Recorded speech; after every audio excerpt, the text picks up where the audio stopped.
नमस्कार आप सभी का। आप देखना चालू कर चुके हैं पंचायती टाइम्स। मैं हूं हर्षित भाटिया और मेरे साथ है गौतम ऋषि। नमस्कार। आज की जो सबसे आज की हॉट टॉपिक जो है वो है बजट, यानी कि बजट 2024 से 2025 तक का, जिसके अंदर आज निर्मला सीतारमण ने बजट पेश किया पार्लियामेंट में। सुबह 11 बजे से ये पेशकश जारी है। दूसरी ओर आज निर्मला सीतारमण ने एक रिकॉर्ड अपने नाम करा। 7वीं बार वो पार्लियामेंट में बजट पेश कर रही हैं, 7 बारी लगातार। इससे पहले 6 बारी जो है हमारे फॉर्मर प्राइम मिनिस्टर, जो पूर्व प्रधानमंत्री रहे हैं, मोरारजी देसाई जी, 1959 से लेके 1964 तक उन्होंने 6 बारी बजट पार्लियामेंट में पेश करा था। जिसके बाद आज निर्मला सीतारमण ने 7वीं बार उनको पीछे छोड़ के 7वीं बारी आज बजट की पेशकश करी है। आप आज ताजी खबरों के साथ आए हमारे दर्शकों के बीच। नमस्कार, आप सभी को धन्यवाद हर्षित। आज जो हमारी शुरुआत करेंगे, पहले बजट की प्राथमिकताएं क्या गिनाई है जी निर्मला सीतारमण मुख्यमंत्री ने। तो उन्होंने 9 प्राथमिकताएं रखी है। कृषि क्षेत्र में उत्पादकता और लचीलापन। दूसरी, उन्होंने रोजगार और कौशल को रखा है, क्योंकि अभी जो चुनाव हुआ है उसमें युवाओं का बहुत बड़ा मुद्दा रहा है रोजगार से। तीसरा, समावेशी मानव संसाधन विकास एवं सामाजिक न्याय। चौथा, विनिर्माण एवं सेवाएं। 5वां, शहरी विकास को रखा है। उसका तो ऊर्जा संरक्षण। 7वां, अवसंरचना। 8वां, नवाचार, अनुसंधान एवं विकास। और लास्ट जो 9वीं है वो नई पीढ़ी के सुधार को लेके जी। तो इसमें अगर हम युवाओं पे जो फोकस रहा है, तो युवाओं का कुल बजट उन्होंने लगभग 2 लाख करोड़ रुपए का रखा है। और इसमें जो मुख्य बातें उन्होंने कही है, अगर महिलाओं की बात करें हम, तो जो उद्योग क्षेत्र में महिलाएं काम करती हैं, उनको रहने में कठिनाइयां होती है, तो उसके लिए सरकार हॉस्टल बनाएगी। अब जैसे आप नोएडा चले जाएं, गुड़गांव, ये इंडस्ट्रियल हब है, तो यहाँ जो कामकाजी औरतें हैं, लड़कियां हैं, उनको रहने के लिए सुविधाएं प्रावधान करेगी। वहीं एक सबसे बड़ी खबर आई है एजुकेशन लोन युवाओं के लिए। पहले 5 लाख रुपए मिलता था 3% के ऋण पे, उसे बढ़ाकर सरकार ने 10 लाख कर दिया है। लेकिन इसमें एक दिक्कत यह आएगी कि अब प्राइवेट कॉलेज जो है जी, वो कहीं अपना भी फीस तो नहीं बढ़ा देगी। तो ये एक सरकार को उस पर सोचने वाली बात है। इस बार जब हमने इलेक्शन 2024 को देखा तो सबसे बड़ा मुद्दा रहा था बेरोजगारी। उसको लेकर मैं दर्शकों के बीच बताना चाहूंगा कि 5 स्कीम्स पेश करी गई हैं बजट के अंदर। 5 स्कीम्स जो कि 4.1 करोड़ जो युवा हैं 5 साल के अंतर्गत, उनके ऊपर सेंट्रल आउटले रखा जाएगा 2 लाख करोड़ तक का। और दूसरी ओर एक इंटर्नशिप प्रोग्राम जो है वो जारी किया जाएगा 1 करोड़ यूथ के लिए अगले 5 सालों में, जो जितनी भी टॉप कंपनीज है उसके अंदर। तो ये एम्प्लॉयमेंट जनरेशन से रिलेटेड भी बजट के अंदर पेशकश ये रखी गई है। नहीं, और इसमें ईपीएफ का जो आपने चर्चा की, इसमें सरकार पहली बार जो पंजीकृत कर्मचारी होते हैं ईपीएफ में, उसके 1 माह के वेतन को 15,000 रुपया देगी, उसको भी 3 किस्त में देगी। तो ये अपना सरकार का सिस्टम है काम करने का जी। वहीं दूसरी जो 3 योजनाओं का जो आपने जिक्र किया, तो पहली बार रोजगार पाने वालों के लिए है। दूसरी योजना जो है वह विनिर्माण क्षेत्र में रोजगार सृजन। इसके अंदर है रोजगार पाने के पहले 4 वर्षों में उनकी ईपीएफ योगदान के अनुसार कर्मचारी और नियोक्ता जो एम्प्लॉयर है, दोनों को प्रोत्साहन उपलब्ध कर जाएगा। यानी सरकार जो नौकरी देगा, जो नौकरी करेगा, दोनों को करेगी। वहीं 2 वर्ष तक उससे प्रति माह 3,000 रुपए और सालाना 6,000 का आर्थिक मदद भी बात की है देने को। आपको हमने बता ही दिया कि महिलाओं के लिए क्या सुविधा है, 10 लाख ऋण हो गया।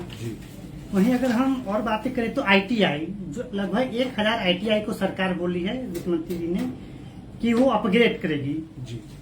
साथ में इंटर्नशिप का 1 करोड़ युवाओं को 5 साल के लिए देगी, जिसमें 5,000 प्रति महीने उन्हें 12 महीना तक के लिए दिया जाएगा जी। कृषि क्षेत्र की अगर हम बात करते हैं, कृषि क्षेत्र यानी एग्रीकल्चर और रूरल डेवलपमेंट के लिए भी, उसके अंदर भी 2.66 यानी 2.66 लाख करोड़ का प्रोविजन है, जो कि रूरल डेवलपमेंट में रहेगा। मतलब जितने भी ये गांव के क्षेत्र हैं उनके डेवलपमेंट के लिए 2.66 लाख करोड़ रुपए का जो है बजट में माना गया। अगर आप केवल कृषि की बात करें तो 1.52 लाख करोड़ रुपए का प्रावधान रखा गया है। इसमें जो मुख्य बातें उन्होंने शामिल किया है, जिसमें डिजिटल सार्वजनिक अवसंरचना, जिसमें देश के 400 जिलों में डीपीआई का उपयोग करते हुए खरीफ फसलों का डिजिटल सर्वेक्षण किया जाएगा। दूसरा जो है वो 5 राज्यों में जन समर्थित आधारित किसान क्रेडिट कार्ड जारी किए जाएंगे, जो द्वारा डिजिटल इंडिया की बात करती है एनडीए गवर्नमेंट, उसी को अब ये कृषि क्षेत्र में भी लेना चाह रहे हैं और आगे बढ़ाना चाह रहे हैं इसको लेके। वहीं अगर हम ग्रामीण अर्थव्यवस्था की वृद्धि और रोजगार सृजन में भी तेजी लाने का उद्देश्य रखा गया है इसमें। वहीं किसानों के 32 कृषि और बागवानी में फसलों के 109 उच्च पैदावार एवं जलवायु अनुकूलन किस्में जारी किए जाएंगे, यानी 32 कृषि एवं बागवानी के नए किस्म की सहायता उनको किसानों को उपलब्ध कराई जाएगी। और 1 करोड़ किसानों को प्रमाणीकरण एवं ब्रांडिंग के माध्यम से प्राकृतिक खेती की तरफ सरकार बढ़ावा देगी और किसानों को प्रोत्साहन 1 करोड़, और वो भी 2 साल तक 1 करोड़ जितने भी किसान और सहायता राशि होगी वो 10,000 आवश्यकता आधारित जैव इनपुट संसाधन केंद्र भी स्थापित किए जाएंगे। जी। दूसरी ओर अगर हम बात करें इंफ्रास्ट्रक्चर और रीजनल डेवलपमेंट की, तो उसके अंदर अगर हम जो फाइनेंशियल सपोर्ट है, जो कि अभी आंध्र प्रदेश की जो कैपिटल सिटी है अमरावती के लिए 15,000 करोड़ का एक रखा गया है फाइनेंस मिनिस्टर की तरफ से। दूसरी ओर बिहार के लिए भी 26,000 करोड़ का जो बजट है अप्रूव किया गया है सरकार की तरफ से। तो अगर बिहार की अगर बात करें तो आपने बताया दिया कि 26,000 करोड़ रुपए की विशेष पैकेज, आर्थिक पैकेज दिया गया है। मांग किया जा रहा था क्योंकि बिहार में जो जेडीयू पार्टी है सहयोगी और जिसका वहां बिहार में सरकार है, तो बिहार हमेशा से मांग करता रहा है कि उसे विशेष पैकेज मिले, विशेष अधिकार मिले, ये स्पेशल पैकेज। तो उसमें जो मुख्य बातें निकल के आई हैं, 26,000 को तो पैकेज मिला ही है। इसमें 2 एक्सप्रेसवे बिहार को मिला है, पटना पूर्णिया एक्सप्रेसवे और बक्सर भागलपुर एक्सप्रेसवे। साथ ही बक्सर में गंगा नदी के ऊपर 2 नए पुल बनाने का घोषणा किया गया है। साथ ही बोधगया, राजगीर, वैशाली और दरभंगा में सड़कों के काम में तेजी लाई जाएगी और राजगीर, बोधगया में पर्यटन विभाग के द्वारा और भी डेवलप करने का वो किया गया। देखिए, मांग तो चंद्रप्रभा नायडू ने भी रखी थी, चंद्रबाबू नायडू ने, कि जब अगर हम अलायंस में आते हैं तो अमरावती जो कैपिटल है आंध्र प्रदेश की जो कैपिटल है उसके लिए बजट एलोकेट करना पड़ेगा आपको। सरकार से मांग रखी गई थी कि उन्हें एक अमरावती को एक सिटी में तब्दील करना है, जिसको लेके एक बजट एलोकेट किया गया और आज 15,000 करोड़ की सहायता उन्हें दी गई है। दूसरी ओर एमएसएमई और मैन्युफैक्चरिंग सपोर्ट की अगर हम बात करें तो जिसमें जो क्रेडिट गारंटी स्कीम है और जो टर्म लोन्स रहेंगे वो आपको दिए जाएंगे मशीनरी परचेज के लिए। इसके अंदर टेक्नोलॉजी सपोर्ट जो रहेगा, टेक्नोलॉजी का जो समर्थन रहेगा वो भी एमएसएमई के लिए दिया जाएगा, जो बजट ने एलोकेट करा, बजट ने अप्रूव करा है उसके लिए। इसमें सबसे बड़ी बात जो निकल के आई है मुद्रा लोन, जो 10 लाख रुपए तक दी जा रही थी, उसकी भी सीमा सरकार ने बढ़ा दी है। और उसमें सरकार एक चीज लेकिन चेक करेगी कि वो किस तरह के जो लोन लेने वाले हैं उनका रिकॉर्ड कैसा रहा है, पुराना लोन उन्होंने चुकाया है कि नहीं। वहीं खरीदारों के टेस्ट प्लेटफॉर्म पर अनिवार्य रूप से शामिल करने के लिए कारोबार की सीमा को 500 करोड़ रुपए से घटाकर 250 करोड़ कर दिया गया है। वहीं एमएसएमई के क्षेत्र में 50 मल्टी प्रोडक्ट फूड इरिगेशन इकाइयां स्थापित करने के लिए वित्तीय सहायता उनको प्रदान की जाएगी।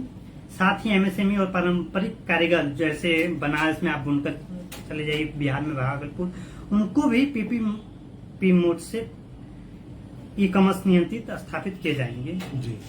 साथ ही अगर इंफ्रास्ट्रक्चर की जैसे आपने बात की तो पूंजीगत व्यय के लिए 11 लाख करोड़ से अधिक रुपए का बात की गई है।